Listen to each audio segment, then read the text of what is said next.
প্রিয় ছাত্ররা, তোমরা সবাই কেমন আছো? আশা করি তোমরা সবাই ভালো আছো এবং নিরাপদে আছো। আমি সুব্রত কুমার দাস, প্রভাষক উদ্ভিদ বিজ্ঞান বিভাগ, ঢাকা কলেজ এর পক্ষ থেকে আমার আজকে প্রথম দ্বাদশ শ্রেণীর এই অনলাইন ক্লাস। আমার এই অনলাইন ক্লাসে তোমাদের সবাইকে স্বাগতম জানাচ্ছি। আমি আজকে যে বিষয়টির উপর পাঠদান করব সেটি অধ্যায় 7 নগ্নবীজি ও আবৃতবীজি উদ্ভিদের উপর আজকে আমি পাঠদান করব। এটি তোমাদের সংক্ষিপ্ত সিলেবাসের একটি অধ্যায়। আশা করি তোমরা উপকৃত হবে। আর যদি কোথাও বুঝতে অসুবিধা হয় অবশ্যই আমার ক্লাসের শেষে ইনবক্সে টেক্সট করবে। আমি পরবর্তী ক্লাস নেওয়ার সময় সেগুলি সলভ করার চেষ্টা করব। তো এখন আমি শুরু করতে যাচ্ছি অধ্যায় 7 জিমনোস্পার্ম অ্যান্ড অ্যাঞ্জিওস্পার্ম।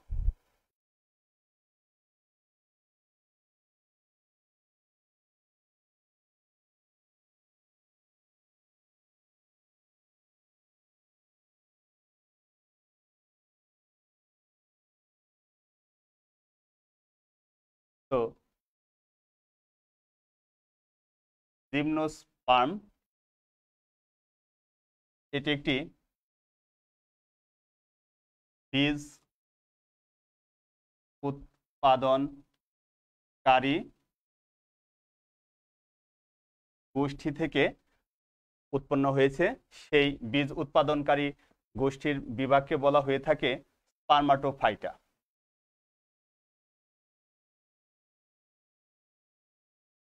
স্পার্মাটোফাইটা, এই স্পার্মাটোফাইটা বিভাগকে দুটি উপগোষ্ঠীতে বিভক্ত করা যায়, যার একটিকে বলা হয়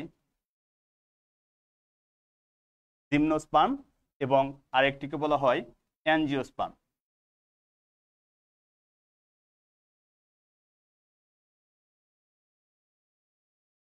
আরেকটিকে বলবো আমরা অ্যাঞ্জিওস্পার্মস। তো এই স্পার্মাটোফাইটার যদি আমরা আবিধানিক শব্দ দেখি তখন আমরা দেখতে পারবো স্পার্মা। স্পার্মা শব্দের অর্থ হচ্ছে সিড এবং ফাইটা শব্দের অর্থ হচ্ছে প্লান্ট।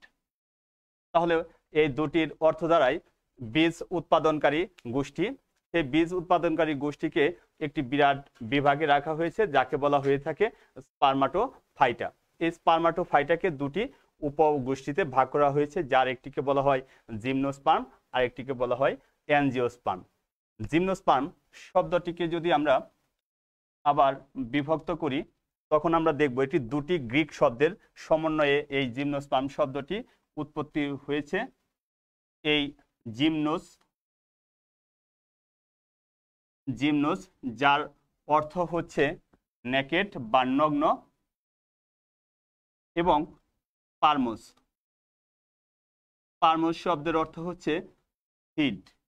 তার মানে আমরা জিমনোস্পার্মকে ভাঙলে দুটি গ্রিক শব্দের সমন্বয়ে পেয়ে থাকি। জিমনোস শব্দের অর্থ নেকেড এবং স্পার্মোস শব্দের অর্থ হচ্ছে সিড, যার মানে নগ্ন বীজ।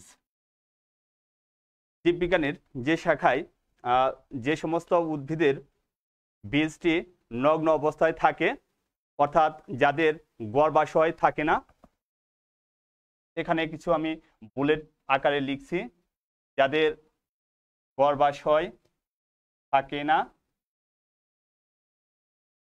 যাদের ফল উৎপন্ন হয় না, এই জন্য বীজ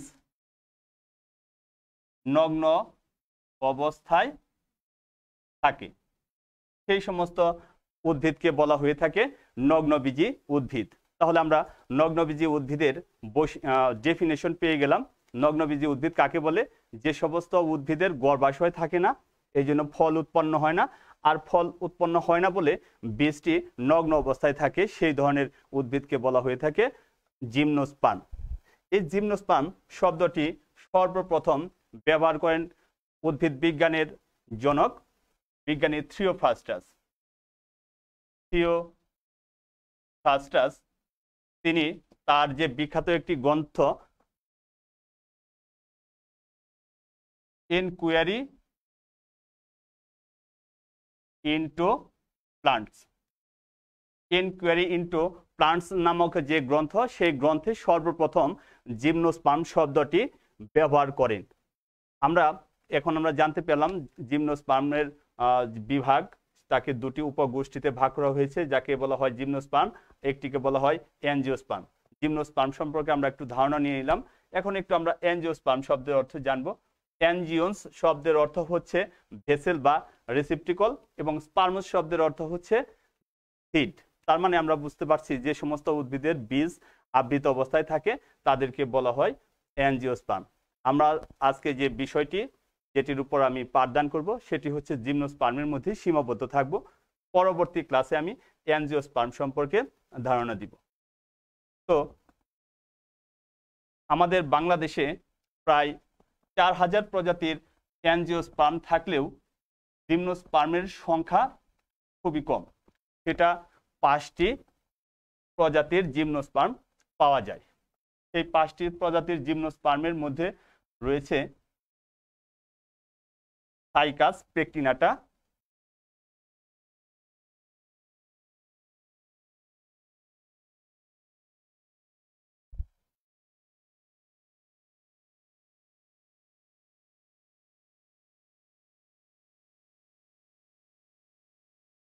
চার হাজার স্পেসিস এর অ্যাঞ্জিওস্পার্ম থাকলেও আমাদের জিমনোস্পার্মের সংখ্যা টোটাল 5টা স্পেসিসে পাওয়া যেতে পারে। এই 5টা স্পেসিসের মধ্যে রয়েছে সাইকাস পেকটিনাটা। বিজ্ঞানীরা ধারণা করেছেন যে প্রায় 30 কোটি বছর পূর্বে প্যালোজোয়িক মহাযুগে ডেবোনিয়ান যে যুগ, সেই ডেবোনিয়ান যুগে এই জিমনোস্পার্মের উৎপত্তি লাভ করে, এবং মেসোজোয়িক যুগে এই জিমনোস্পার্ম সমূহের বিস্তার হয়ে থাকে।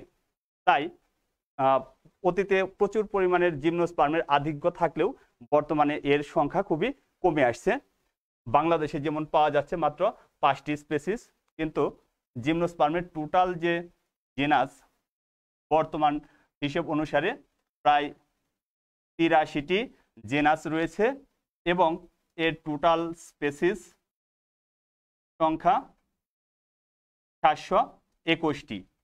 এই 30 কোটি বছর পূর্বের উৎপত্তি হওয়া জিমনোস্পার্মকে বিজ্ঞানীগণ বর্তমানে 4টি বিভাগে ভাগ করেছেন। সেই 4টি বিভাগ সম্পর্কে আমরা একটু ধারণা দেওয়ার চেষ্টা করব। বিভাগ 1 সাইক্যাডোফাইটা। সাইক্যাডোফাইটা। বিভাগ 2 গিঙ্গোফাইটা। বিভাগ 3 কনিফেরোফাইটা, এবং বিভাগ 4 নিটোফাইটা। তো প্রিয় ছাত্ররা, এই টোটাল যে 721টি স্পেসিস রয়েছে তাকে বিজ্ঞানীগণ 4টি বিভাগে ভাগ করেছেন। এই 4টি বিভাগগুলি আমি আবার বলছি: সাইক্যাডোফাইটা, গিঙ্গোফাইটা, কনিফেরোফাইটা এবং নিটোফাইটা। তার এই 4টি বিভাগের মধ্যে 721টি স্পেসিস ডিস্ট্রিবিউট করা হয়েছে। আমরা এখন জেনে নিব এই বিভাগগুলিতে কোন কোন বিভাগে কতগুলি স্পেসিস রয়েছে। প্রথমে আমরা চলে যাব সাইক্যাডোফাইটা। এই সাইক্যাডোফাইটার একটি উদ্ভিদ আমি আগেই লিখেছি, সাইকাস পেকটিনাটা। তোমরা সবাই সাইকাস উদ্ভিদ সম্পর্কে ভালো ধারণা আছে আমি জানি। তো আবার একটু কল্পনা করার চেষ্টা করো সাইকাস উদ্ভিদটা কীরকম। সেই সাইকাসের অনেকগুলি প্রজাতি রয়েছে, তার মধ্যে টোটাল জীবিত রয়েছে 100টি স্পেসিস। 100 স্পেসিস সাইক্যাডোফাইটার। তার মধ্যে একটি উদাহরণ দিলাম, সাইকাস পেকটিনাটা, সাইকাস, আরও দেওয়া যেতে পারে সাইকাস রিবোলুটা, সাইকাস, সার্সিনালিস, এরকম উদাহরণ দেওয়া যেতে পারে। এরপর আসো গিঙ্গোফাইটা। এই গিঙ্গোফাইটা বিভাগের একটি মাত্র স্পেসিস ছাড়া আর সমস্ত স্পেসিসগুলি বিলুপ্তি হয়েছে।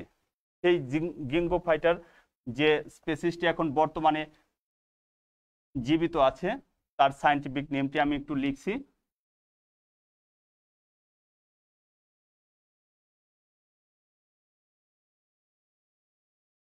গিঙ্গো বাইলুবা। এই গিঙ্গো বাইলুবা ছাড়া আর সমস্ত স্পেসিসগুলি বিলুপ্ত হয়েছে। তাই এই গিঙ্গো বাইলুবাকে আমরা সাইকাসকে যেমন আমরা জীবন্ত জীবাশ্ম বলে থাকি, ঠিক তেমনি গিঙ্গো বাইলুবাকেও আমরা জীবন্ত জীবাশ্ম বলে থাকি। তাহলে আমাদের এই গিঙ্গোফাইটা বিভাগের যে স্পেসিস সংখ্যা, সেখানে টোটাল স্পেসিস রয়েছে মাত্র একটি স্পেসিস, আর সব বিলুপ্ত হয়ে গেছে। এরপরে আসা যাক কনিফেরোফাইটা। এই কনিফেরোফাইটা বিশাল একটি বিভাগ, কারণ এই বিভাগে টোটাল প্রজাতির সংখ্যা 550। পৃথিবীর বিভিন্ন দেশে এই কনিফার বন রয়েছে, যেমন আমেরিকা, ক্যালিফোর্নিয়ার, তারপরে আমরা যদি সাইবেরিয়ার দিকে তাকাই, এই সমস্ত তুষার অঞ্চলের মধ্যেও এই কনিফেরোফাইটার বনাঞ্চল দেখা যায়। সেখানকার যে প্রধান বৃক্ষ যে ব্রিসল পাইন, সেই পাইন গাছটি এখনো জীবিত আছে এবং পৃথিবীর উন্নত এবং উচ্চতর যে বৃক্ষ, টলেস্ট যে প্লান্ট, সেই টলেস্ট প্লান্ট এই কনিফেরোফাইটার মধ্যে অবস্থান করা যায়। সেই টলেস্ট প্লান্টের একটু আমি সায়েন্টিফিক নেমটা লিখছি, তোমরা একটু দেখে নিবে। সেকুইয়া সেমপারভিরেন্স। এই সেকুইয়া সেমপারভিরেন্স বা একে আমরা বলতে পারি সেকুইয়া জাইগানসিয়া। এই সেকুইয়া সেমপারভিরেন্স বা সেকুইয়া জাইগানসিয়া উদ্ভিদটি এখন পর্যন্ত উচ্চতম উদ্ভিদ, যার উচ্চতা ±400 ফুট। 400 ফুট পর্যন্ত এটি উচ্চতা সম্পূর্ণ হতে পারে এবং এটি প্রাচীনতম উদ্ভিদও বটে। তাহলে আমরা দেখতে পাচ্ছি কনিফেরোফাইটার টোটাল স্পেসিসের সংখ্যা 550টি। এবার আবৃতবীজী উদ্ভিদের সাথে যে সরাসরি সম্পর্কযুক্ত যে সমস্ত উদ্ভিদ গ্রুপ দেখা যায় জিমনোস্পার্মের মধ্যে, সেটি হচ্ছে এই নিটোফাইটা। নিটোফাইটা বিভাগটি থেকেই ধারণা করেছেন বিজ্ঞানীগণ যেন আবৃতবীজী উদ্ভিদটি উৎপত্তি লাভ করেছে, কারণ এই নিটোফাইটার কিছু বৈশিষ্ট্য আবৃতবীজী উদ্ভিদের বৈশিষ্ট্যের সাথে মিলে যায়। সেই জন্য এই নিটোফাইটা বিভাগটাকে আবৃতবীজী উদ্ভিদের একটু সাথে সম্পর্কযুক্ত বিভাগ হিসেবে বিজ্ঞানীরা ধারণা করেছেন। এখানে টোটাল স্পেসিসের সংখ্যা হচ্ছে 70। তাহলে আমরা যদি সামেশন করি তখন দেখতে পাবো যে এখানে 421টি স্পেসিস রয়েছে, যেখানে সাইকাডোফাইটার মধ্যে রয়েছে 100, গিঙ্গোফাইটার বিভাগে 1টি, কনিফেরোফাইটাতে 550 এবং নিটোফাইটার মধ্যে রয়েছে 421। এবার আমি একটু নিটোফাইটা যেহেতু আবৃতবীজী উদ্ভিদের সাথে সরাসরি কিছুটা সম্পর্কযুক্ত, তার কিছু বৈশিষ্ট্য আমি বলতে চাই। যেমন আবৃতবীজী উদ্ভিদের পাতার সাথে নিটোফাইটার যে পাতার সেটা মিল রয়েছে। আবৃতবীজী উদ্ভিদের একটি গুরুত্বপূর্ণ বৈশিষ্ট্য হচ্ছে এদের জাইলেমে ভেসেল থাকে। এদের জাইলেমের মধ্যে ভেসেল। নগ্নবীজী উদ্ভিদে সাধারণত জাইলেমে ভেসেল এবং ফ্লোয়েমে সঙ্গীকোষ থাকে না, কিন্তু এই নিটোফাইটার মধ্যে দেখা যায় জাইলেমের মধ্যে ভেসেল প্রেজেন্ট রয়েছে। আরও একটি বৈশিষ্ট্য ডাবল ফার্টিলাইজেশন বা দ্বিনিষেক। দ্বিনিষেক, এই দ্বিনিষেকও নগ্নবীজী উদ্ভিদের মধ্যে থাকে না, কিন্তু নগ্নবীজী উদ্ভিদের একটি উদ্ভিদ রয়েছে ইফেড্রা। ইফেড্রা, এই ইফেড্রা একটি নিটোফাইটা বিভাগের উদ্ভিদ। সেখানে দেখা যায় যে দ্বিনিষেক বা ডাবল ফার্টিলাইজেশন সেখানে প্রেজেন্ট। এছাড়াও আরও একটি উদ্ভিদ রয়েছে যে উইলস্টেসিয়া,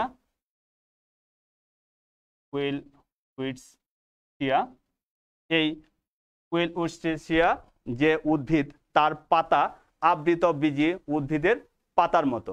সেই জন্য বিজ্ঞানীরা ধারণা করেছেন যে এই নিটোফাইটা বিভাগটি আবৃত বীজী উদ্ভিদের সাথে অনেকটাই সম্পর্কযুক্ত। ধারণা করেছেন যে এই নিটোফাইটা থেকেই পরবর্তীতে আবৃত বীজী উদ্ভিদের উৎপত্তি রয়েছে। তো আমরা সেই দিকে আমরা একটু আলোচনা করতে চাচ্ছি। Position of gymnosperm in evolutionary line.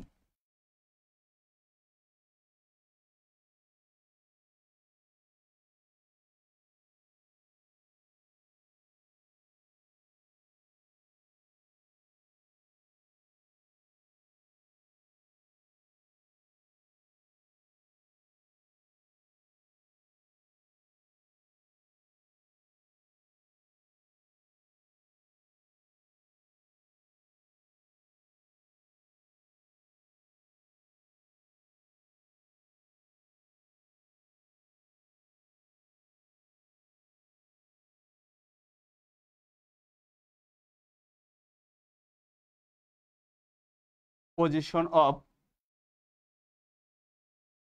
gymnosperm in evolutionary line। আমরা ইতপূর্বে আলোচনা করেছি যে জিমনোস্পার্মটি 30 কোটি বছর পূর্বে প্যালেজোইক যে মহাযুগ, সেই প্যালেজোইক মহাযুগে উৎপত্তি লাভ করেছে। এটি ডেভোনিয়ান যুগে উৎপত্তি এবং মেসোজোইক যুগে বিস্তার লাভ করে। তো বিজ্ঞানীদের মতে দেখা যাচ্ছে যে আমরা যদি একটু আউটলাইন আর্ট করি, সেখানে নিচের দিকে যদি আমরা এলজিকে স্থান দেই, অর্থাৎ শৈবাল শালুক সংশ্লেষণকারী উদ্ভিদ, সেই উদ্ভিদ থেকে পরবর্তীতে বিবর্তন ধারায় মস বর্গীয় যে সমস্ত উদ্ভিদ, সেই মস বর্গীয় উদ্ভিদের উৎপত্তি লাভ করে। তার পরবর্তীতে টেরিডোফাইটা বা ফান্ড বর্গীয় উদ্ভিদ, এর পরবর্তীতে জিমনোস্পার্ম এবং সর্বশেষে অ্যানজিওস্পার্ম উৎপত্তি লাভ করে। তাহলে আমরা দেখতে পাবো সহজেই অ্যালজির যে বৈশিষ্ট্য সেটা হচ্ছে এরা থ্যালয়েড, এদের কোনো ভাস্কুলার টিস্যু থাকবে না, মূল কাণ্ড পাতায় বিভাজিত করা যায় না, সবুজ শালক সংশ্লেষণকারী উদ্ভিদ। মস বর্গীয় উদ্ভিদ এবং ফাজ বর্গীয় উদ্ভিদের থেকে শুরু হয়েছে ভাস্কুলার বান্ডল, ভাস্কুলার টিস্যু বা ভাস্কুলার বান্ডল উৎপত্তি হয়েছে। এই ফান্ডবর্গীয় উদ্ভিদের পরেই উৎপন্ন হয়েছে বীজ। বীজ উৎপন্ন হলেও এখানে ফল থাকে না, ফল থাকে না। এর পরবর্তীতে সবচেয়ে উন্নত যে সমস্ত গ্রুপ সেটি হচ্ছে অ্যানজিওস্পার্ম, যেখানে ফলের মধ্যে, ফলের ভেতর বীজের অবস্থান। তাহলে আমরা সহজে অনুমান করতে পারছি যে জিমনোস্পার্মের ইভোলিউশনারি লাইন বা বিবর্তনগত যে অবস্থান সেটা হচ্ছে ফান্ডবর্গীয় উদ্ভিদ এবং অ্যানজিওস্পার্মের মাঝামাঝি একটি সেতুবন্ধন। অর্থাৎ এই জিমনোস্পার্মের আদি কিছু বৈশিষ্ট্য যেটা টেরিডোফাইটের উন্নত টেরিডোফাইটের সাথে মিল সম্পূর্ণ, এবং এই জিমনোস্পার্মের যেটা উন্নত বৈশিষ্ট্য সেটা অ্যানজিওস্পার্মের সাথে মিল সম্পূর্ণ। এই জন্য বিজ্ঞানীরা ধারণা করেছেন যে জিমনোস্পার্ম আসলে টেরিডোফাইটস বা ফান্ডবর্গীয় উদ্ভিদ থেকে উন্নত বৈশিষ্ট্য অর্জন করে পরবর্তীতে অ্যাঞ্জিওস্পার্মে ধাবিত হয়েছে বা অ্যাঞ্জিওস্পার্মের উদ্ভব ঘটিয়েছে।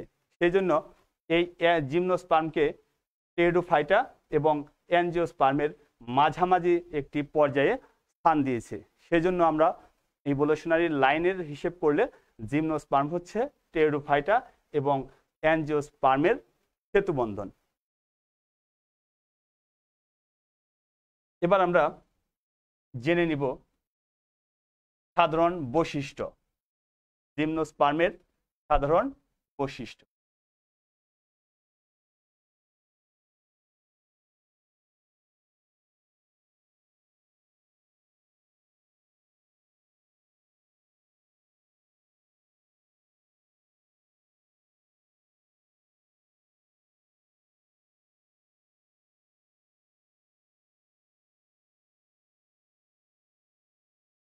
General characteristics of gymnosperm. জিমনোস্পার্মের সাধারণ বৈশিষ্ট্য, প্রথমেই যে বৈশিষ্ট্য আমি বলবো সেটি হচ্ছে এই জিমনোস্পার্ম বহু বর্ষজীবী।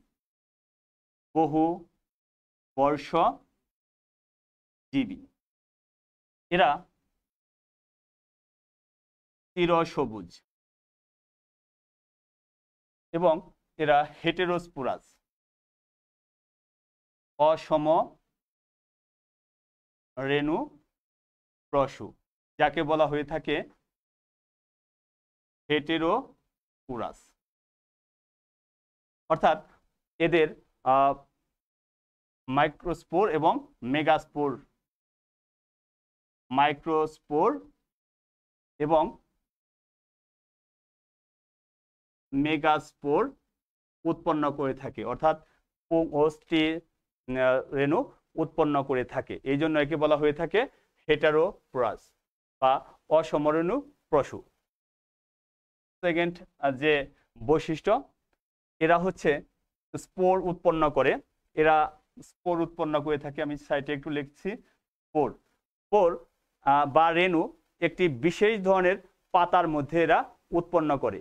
যে পাতার মধ্যে এরা স্পোর বা রেণু উৎপন্ন করে সেই বিশেষ পাতাকে বলা হয়ে থাকে স্পোরোফিল। স্পোরোফিল। আমি আবার বলছি, এরা স্পোর বা রেণু উৎপন্ন করে। এই রেণু সমূহ একটি বিশেষ ধরনের পাতার মধ্যে উৎপন্ন করে থাকে। যে পাতার মধ্যে এরা স্পোর বা রেণু উৎপন্ন করে সেই পাতাকে বলা হয়ে থাকে স্পোরোফিল। তাহলে এদের যে স্পোরোফিল, এই স্পোরোফিল বিশেষভাবে সজ্জিত হয়ে স্ট্রোবিলাস বা কোণ তৈরি করে। কোণ বা স্ট্রোবিলাস উৎপন্ন করে থাকে।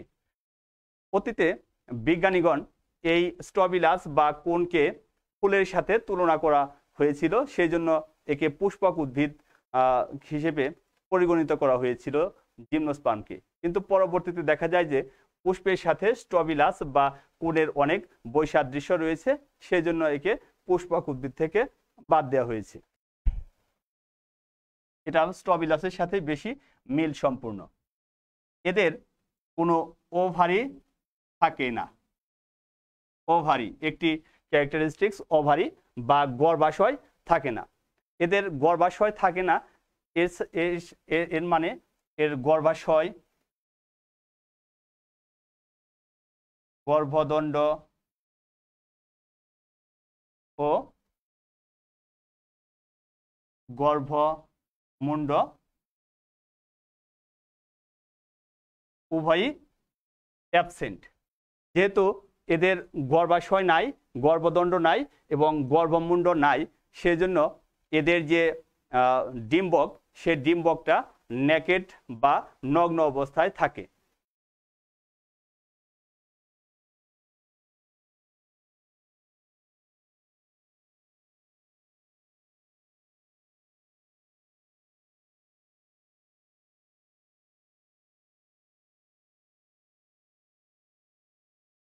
এটা একটি মেগাস্পোরোফিল এই মেগাস্পোরোফিলের মধ্যে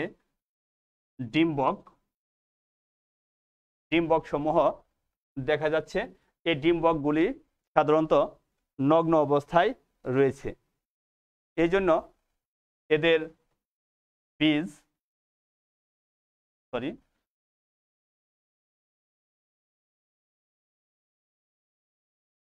এদের ডিম্বক মেগাস্পোরোফিলে নগ্ন অবস্থায় থাকে। এখন যে মাইক্রোস্পোর বা পরাগরেণু, সেই পরাগরেণু নিষেককালে সরাসরি ডিম্বকের মধ্যে পতিত হয়। পরাগরেণু সরাসরি ডিম্বকে পতিত হয়। এদের নিষেককালে পরাগরেণু সরাসরি এই যে ডিম্বক রয়েছে সেই ডিম্বকে এসে পতিত হবে এবং পরাগায়ন সম্পূর্ণ করে থাকে। যেহেতু এদের গর্ভাশয় নাই, তাই এদের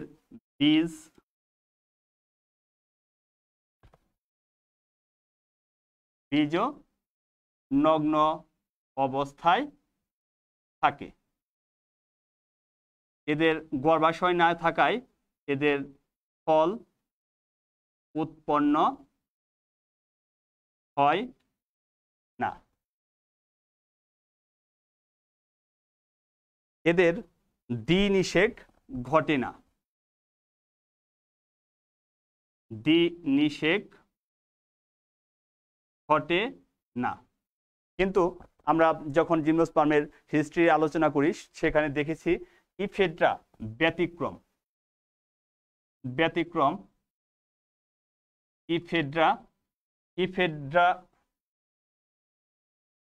ইফেড্রার মধ্যে দ্বিনিষেক ঘটতে দেখা যায়।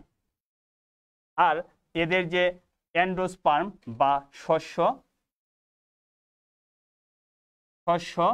বা এন্ডোস্পার্ম, এদের শস্য বা এন্ডোস্পার্ম হ্যাপ্লয়েড।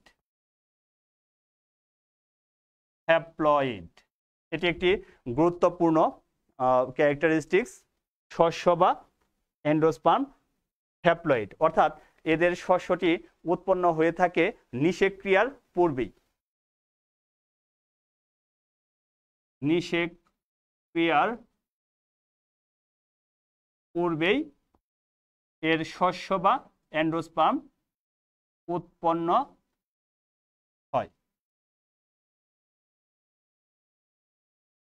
আরো কিছু বৈশিষ্ট্য আমরা আলোচনা করব। এর মধ্যে রয়েছে এই জিমনোস্পার্মের যে পরাগায়ন সেটা সাধারণত বায়ু পরাগী। এরা বায়ু পরাগী। বায়ুর মাধ্যমে এদের পরাগায়ন সম্পূর্ণ হয়ে থাকে। এদের যে জনুক্রম, অল্টারনেশন অফ জেনারেশন, সেই অল্টারনেশন অফ জেনারেশনটা হেটেরোমরফিক।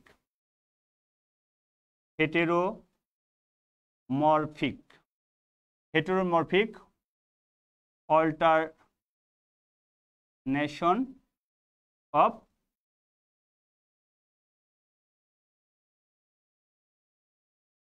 Alternation of generation. এদের জনুক্রমটি হেটেরোমরফিক। হেটেরোমরফিক জনুক্রম কাকে বলা হয়ে থাকে? যে সমস্ত জনুক্রমে স্পোরোফাইটিক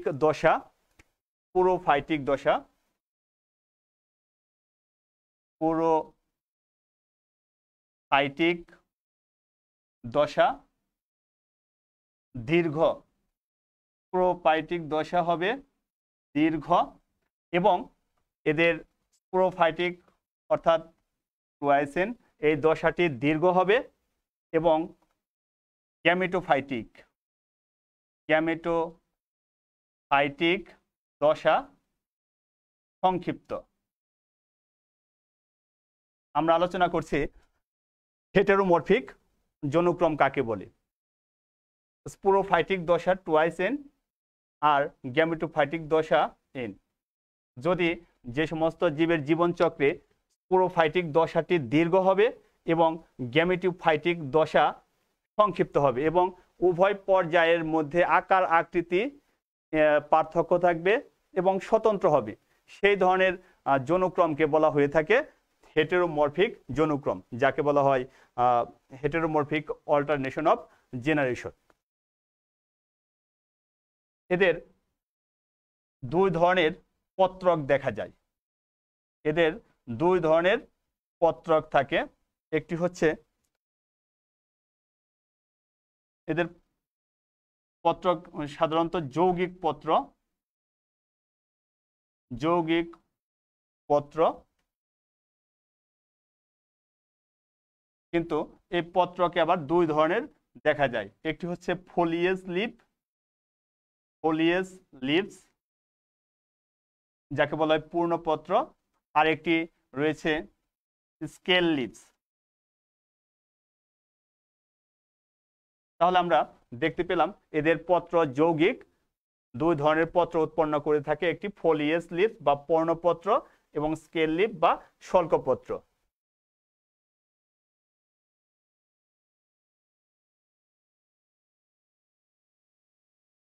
এদের আরো একটি গুরুত্বপূর্ণ বৈশিষ্ট্য, এদের যে কাণ্ড বা কাণ্ড গাত্রে যখন পাতাগুলি ঝরে যায় বা পড়ে যায় তখন বিশেষ এক ধরনের চিহ্ন কাণ্ডের মধ্যে স্থায়ীভাবে থেকে যায়।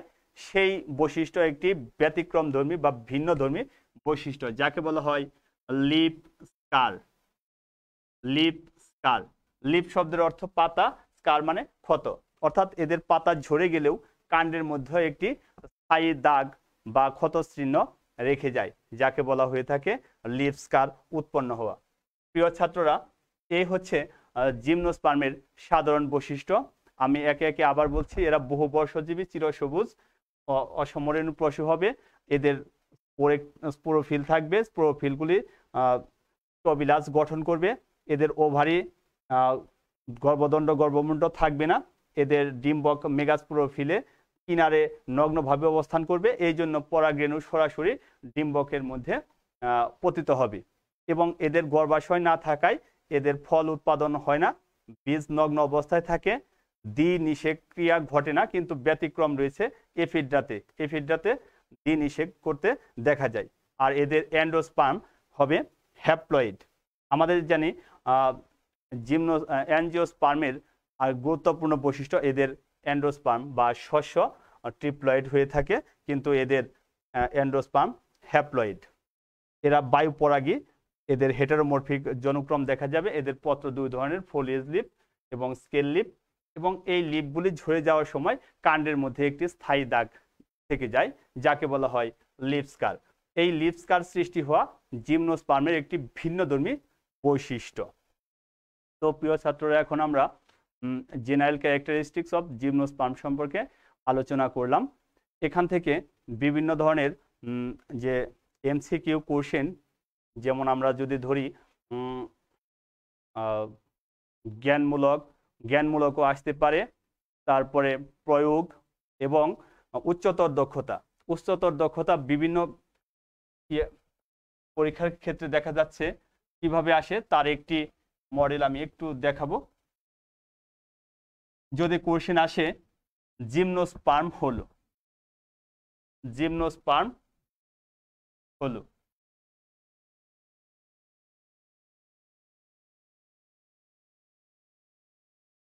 জিমনোস্পার্ম হলো দিয়ে আমাদের এক নম্বরে দিয়ে দিল সমরেণু পশু, দ্বিনিষেক হয় না। ও আরো একটি বৈশিষ্ট্য আমরা আলোচনা করতে পারি, এদের আর্কিগোনিয়াম উৎপন্ন হয়, আর্কিগোনিয়াম উৎপন্ন হয়। তো এখানে দিয়ে দিলাম আর্কিগোনিয়াম উৎপন্ন হয়। এবার কোশ্চেন আসবে নিচের কোনটি সঠিক?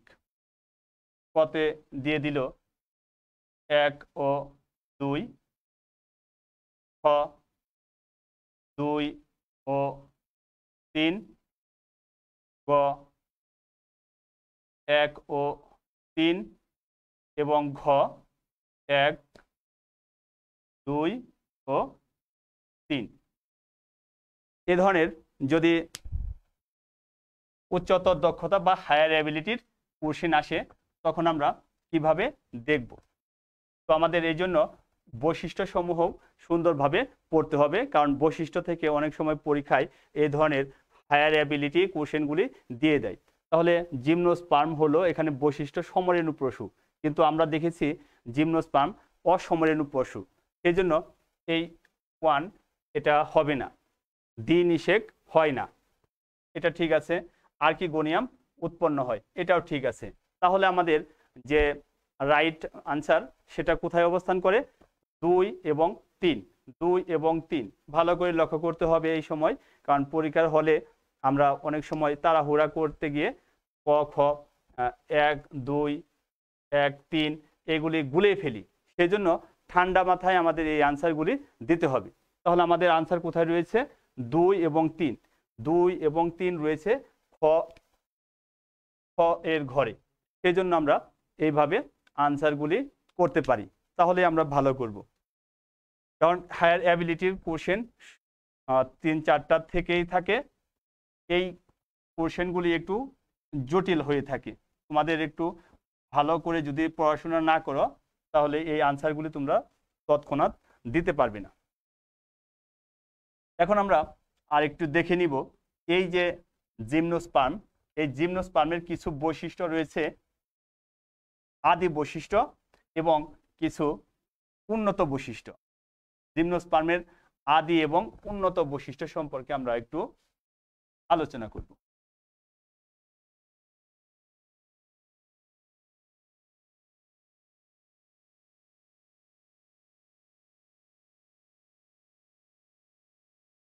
প্রিমিটিভ ক্যারেক্টারিস্টিক্স অফ জিমনোস্পার্ম বা জিমনোস্পার্মের আদি বৈশিষ্ট্য।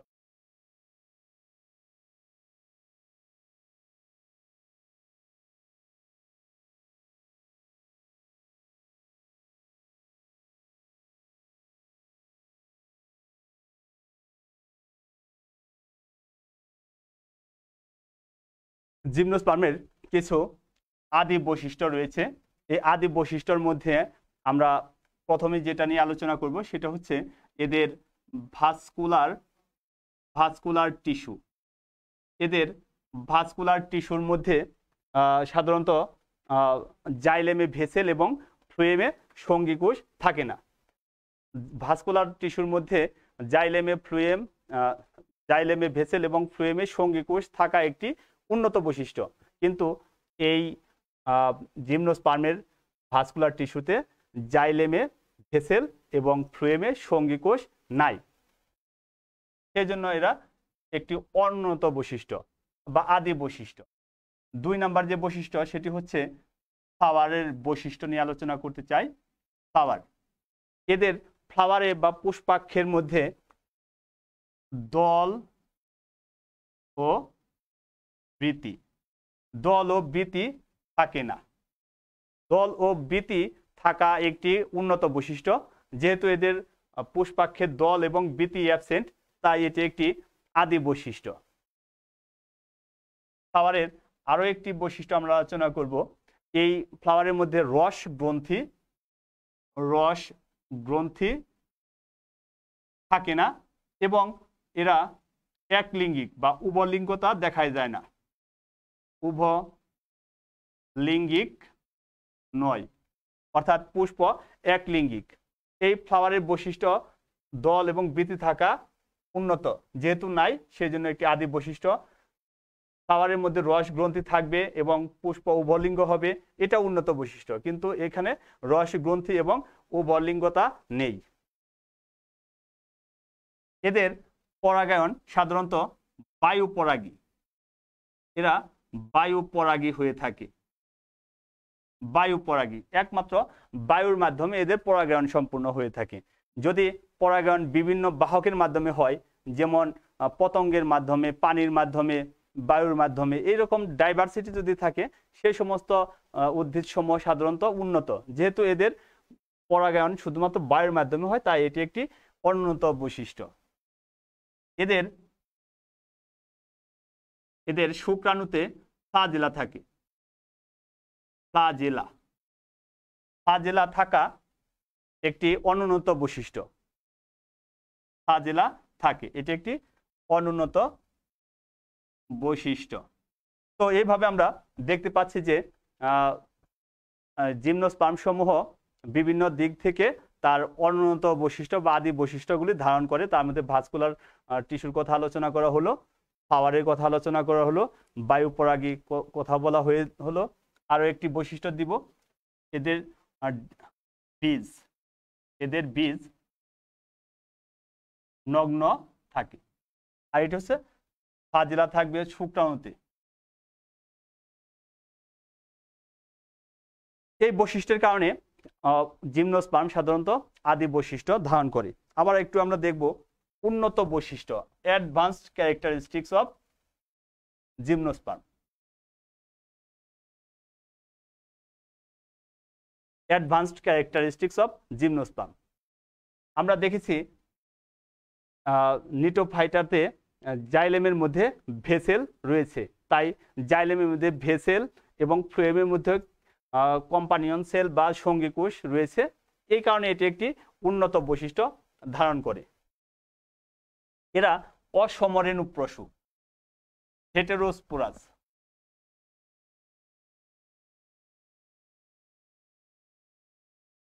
অসমরেণুপ্রসূ। এই অসমরেণুপ্রসূ হওয়ার কারণে এটি একটি অ্যাডভান্স ক্যারেক্টারিস্টিক্স ধারণ করেছে। এদের বীজ উৎপন্ন হয়, এই বীজ উৎপন্ন হওয়াতেও এটি একটি উন্নত বৈশিষ্ট্য ধারণ করেছে। এদের ডিম্বকে ডিম্বক ত্বক রয়েছে, ডিম্বক ত্বক থাকে। এই ডিম্বক ত্বক থাকাও একটি উন্নত বৈশিষ্ট্য। এদের পরাগকণা উৎপন্ন হয় বা পরাগরেণু উৎপন্ন হয়, পরাগকণা উৎপন্ন হয়। এই পরাগকণা উৎপন্ন হওয়াও একটি গুরুত্বপূর্ণ বৈশিষ্ট্য, যেটা উন্নত বৈশিষ্ট্য।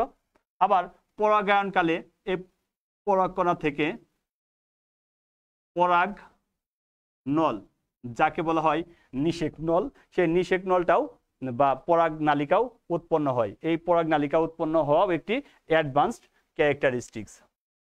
এদের যদিও কিছু কিছু জিমনোস্পার্মের মধ্যে শুক্রাণুতে ফ্লাজেলা থাকে, কিন্তু ম্যাক্সিমাম ক্ষেত্রেই এই ফ্লাজেলা থাকে না। যেমন নিটোফাইটার মধ্যে ফ্লাজেলা থাকে না। এই ফ্লাজেলা না থাকার কারণেই এর শুক্রাণু হচ্ছে নিশ্চল। শুক্রাণু নিশ্চল বা নন মোটাইল। শুক্রাণু নিশ্চল হওয়াও একটি অ্যাডভান্স ক্যারেক্টারিস্টিক্স। তো প্রিয় ছাত্ররা, আজকে আমি এই জিমনোস্পার্ম সম্পর্কে যে বিষয়গুলি পাঠদান করার চেষ্টা করলাম, তার যদি একটু সামারাইজ করি। প্রথম থেকে আমরা জিমনোস্পার্মের হিস্ট্রি নিয়ে আলোচনা করেছি। আমরা জিমনোস্পার্মের ডেফিনেশন বা সংজ্ঞা দিয়েছি। জিমনোস্পার্মকে আমরা বিভিন্ন যে গ্রিক শব্দে বিভক্ত করা হয়েছে, সেখানে আমরা বিভক্ত করেছি। জিমনোস্পার্মের যে বিভাগ, সেই বিভাগ সম্পর্কে আমরা জানতে পেরেছি এবং সেই বিভাগে টোটাল যে স্পেসিস সংখ্যা রয়েছে, সেই স্পেসিস সংখ্যার একটি ধারণা আমরা দিয়েছি এবং আরও আলোচনা করলাম ইভোলিউশনারি লাইন বা বিবর্তনগত অবস্থানে জিমনোস্পার্ম কোথায় অবস্থান করে, সেই বিষয়টি আমরা আজকের ক্লাসে জানতে পারলাম। আরও আমরা জানতে পারলাম সাধারণ বৈশিষ্ট্য, জিমনোস্পার্ম কি কি বৈশিষ্ট্য বহন করে, সেই বৈশিষ্ট্যগুলি। এবং সর্বশেষে আমরা জিমনোস্পার্মের মধ্যে যে কিছু উন্নত বৈশিষ্ট্য রয়েছে এবং কিছু আদি বৈশিষ্ট্য রয়েছে, সে বিষয় সম্পর্কেও আজকে আমি পাঠদান করার চেষ্টা করেছি।